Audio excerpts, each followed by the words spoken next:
Tanji. Thank you, Melinda. You can hold on. And there's the clicker right behind you. Okay. Oh, but yours are gonna go yeah. Okay. Okay. Hi, everybody. I'm Melinda Fox. I am the co-founder and CEO of Tanji, and we are building the first mobile app to galvanize audiences around women-centric film, TV, and online content. And I want to thank Northwest New Tech for having us here. They've asked me to share a little bit about our tech, a little bit about my journey into tech, and a little bit about how we can be more supportive with women in tech. So that's where I'm going. Technically, my slides are on a timer that doesn't seem to be moving. So I am just going to move it. So yeah, so please give some shout outs and some love on social too at Fox Melinda and at Tanji as well. So we are building essentially the first mobile app to build a consumer movement around women-centric content. That means made by women, it means directed by women, written by women, scored by women, all the big data points that we're able to pull, and amplify that content when it counts most. And we're starting out with film. So it's really important to get out when the films are debuting and the opening weekends count most. So we want to be a beacon, an amplifier, and really galvanize consumers around women making this content. We'll also turn you on to what's playing in theaters as well, and also help you populate your favorite streaming queues. You can check out, and you can also add an extra little bit of convenience fee, if you're so inclined, to go right into our production fund, which goes towards supporting films directed by women, and then you can put it in your calendar, invite friends, and share socially. So think of it, if you've got a short attention span like a goldfish, think of it as a feminist fandango, and I made this graphic, so I'm very proud of it. It's my favorite slide. And this is the founding team. So my colleagues Ann and Amy, they are within the industry. They are Oscar-nominated producers, Emmy Award-winning, Peabody Award-winning. They are the vice president of Kodak Motion Picture and the executive director of Tribeca Institute. So these are some real powerhouses. And I, in the middle, conceived this while high one night. I'm totally open about that, because it's very creative.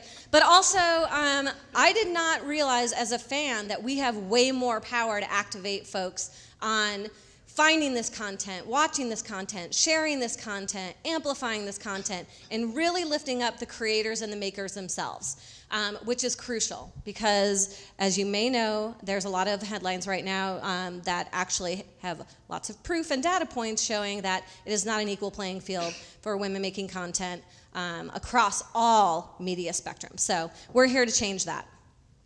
This is a snippet of some of our advisors and supporters, and you might notice one of my favorite friends, Paul Feig, is up in the corner. He is the director of Bridesmaids, The Heat, Spy, and The Ghostbusters. And he actually came to us. He's a huge ally for women in film in Hollywood, and he learned about us via social, wrote us, and said, I want to get on board, and I want to do what I can do to support you.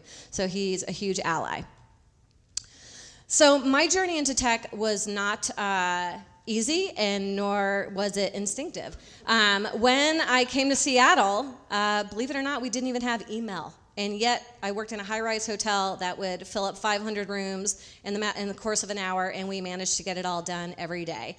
And so we were definitely new Luddites to all of this technology. And so I had to learn the hard way, which was to be an early adopter. And one of the things I realized as I was making my way through my career, I love Ian. Ian's totally with me here on this. He's like, I like that pussy hat. That's Mary Tyler Moore throwing a pussy hat. And that's how I forged my career. What I realized was I was a professional fundraiser, I was an organizer, I was an activist, I was putting all of my passions into play, but the one missing link was tech.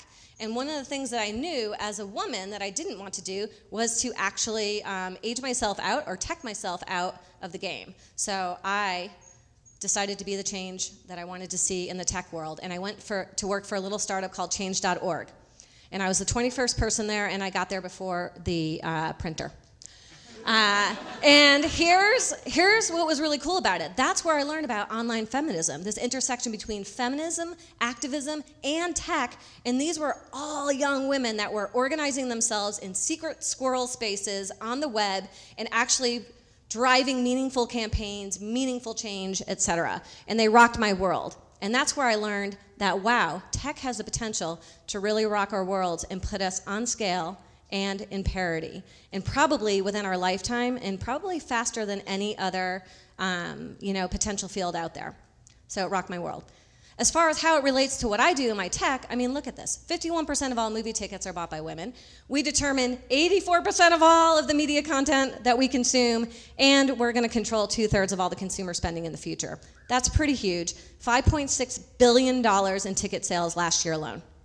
That's pretty massive. Oh, and look at that. 113 million smartphones, number one purchasing pathway, number one way to purchase movie tickets. So we're on to something. Listen, my time's up. I just want to kind of share one quick story. This is the anatomy of an opportunity, and I want to share this with all of you because Martina is a good friend of mine. It starts off with me. This is how we can support each other. I met Susie Lee from Siren. I said, Susie, I need someone with real life experience. She said, you need to meet Martina. Martina said, hey, what do you need right now to do what you need to do? And I said, hey, we're debuting at Tribeca Film Festival. I want to work with a woman-led UX firm in the digital space. And she said, I know exactly who you should talk to. We met with Holly and the Annas, and next thing you know, my partner Amy was here today. We just signed a contract with them. We're going to Tribeca. We're engaging audiences. Paul Feig's hosting a party. We're engaging all these creative makers and film fatales and Brown Girl Stock, and then we're pitching the day after the festival ends. So long story short, our tech must be intersectional or it will be bullshit. And I'm sorry that my time's up, but I want to resonate on this. Because if we can't see how our experience interrelate with other causes and other people who don't look like us or don't have the same access, we're not going to get anywhere. So I'm hashtagging this. And I want to say, women in tech need allies. We need folks to look and unpack their privilege. We need them to understand where their bias is, create safe workspaces, and to recognize that inclusion is a verb, representation matters. You need to hire women, and you need to fund women, goddammit. So I'm going to drop in F-bombs, so fuck yeah, funding. And I want to share this. When a woman makes a film, it's a radical act in and of itself. Our mere presence here is a radical act every day. We persist. We have the #1 movie in the country right now. And here we are. Thanks. Do we have time for one question? One question. Okay, one paper airplane. Yes, smartass. Yeah.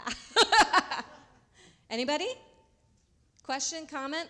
Yes. Where do you see the role of crowdfunding projects versus going to the school districts as a way of furthering your You mean to get to parity for the makers? Right, it's bypassing the entire finance system, which is dominated by management. Yeah, exactly. So we have to tear that shit down. That's the, yes. And actually there are a lot of really cool people that are already doing that. So one of our advisors and the person that actually match made me with my co-founders was Emily Best of Seed and Spark. And she's actually putting the power of the audience and the makers together on the first crowdfunding platform specifically for independent filmmakers. So they can start building their audiences, creating relationships, borrow equipment, raise funds, and distribute on the same platform. It's called Seed and Spark. They're billing themselves as the 8th studio, so the new studio for the independent filmmaker. And one of the things we want to do is, we're about the big movies as well, but the independent filmmakers have no way to distribute their content. So a tool like Tanji, they are begging for this.